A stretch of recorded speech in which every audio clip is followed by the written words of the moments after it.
Exercise number 2.1 question number 2। Question number 2 क्या है? Convert the following fractions into decimal fractions. हमें कुछ question form में फ्रैक्शंस गिवन है, हमने उनको डेसिमल फ्रैक्शंस में कन्वर्ट करना है। किस तरह से हम डेसिमल फ्रैक्शंस में कन्वर्ट कर सकते हैं? एक सिंपल सा हमने डिवीजन मेथड सीखा हुआ, हम वही अप्लाई करेंगे। का टेबल हमने वहाँ तक लेकर जाना है जो 19 से स्मॉल हो। 16 जब हम इसको सब्ट्रैक्ट करेंगे तो यहाँ पर आ जाएगा 3।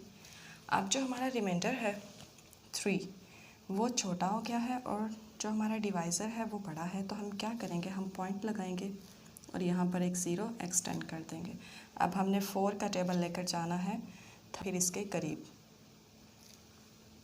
फिर हम इसको सब्ट्रैक्ट करेंगे तो 10 - 8 2। फिर क्या करेंगे, हमारा जो रिमाइंडर है वो स्मॉल है और जो डिवाइज़र है वो बड़ा है। पॉइंट हम ऑलरेडी एडजस्ट कर चुके हैं, तो यहाँ पर हम एक और 0 को लगा देंगे। अब क्या करेंगे, फिर हमने लेकर जाना है 4 का टेबल 20 तक।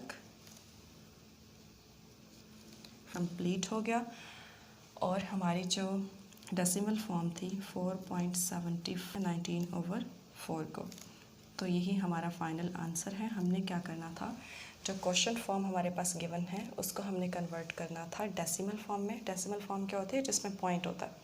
तो सिंपल जो डिवीजन मेथड हम करते आ रहे हैं छोटी क्लासेस से, वही हमने यहाँ पर अप्लाई किया है, तो ये हमारे पास बन गई है डेसिमल फॉर्म।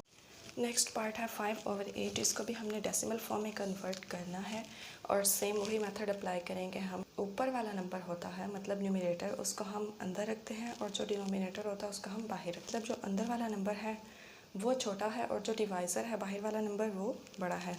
मतलब हमें इसको इस पर डिवाइड नहीं कर सकते, तो हमने लगा दिया 0। हम 0 लगाकर पॉइंट लगाते हैं और साथ में 0 एक्सटेंड कर लेते हैं। 48 8 का टेबल हमने लेकर जाना है, इससे 0 एक्सटेंड करेंगे। 8 2 16 4, फिर से 0 एक्सटेंड करेंगे।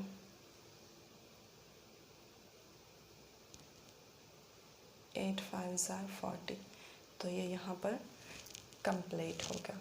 तो जो 5/8 की हमारे पास डेसिमल फॉर्म आई है, जिसमें हमने इसे कन्वर्ट करना था, वो है टर्मिनेटिंग नंबर 0.625 और यही हमारा फाइनल आंसर है।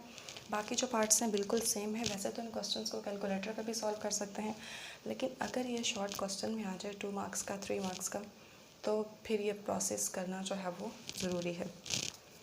बाकी पार्ट्स जो है वो सिमिलर हैं, आप कर लीजिएगा। क्वेश्चन नंबर 2 यहाँ पर कंप्लीट हो गया।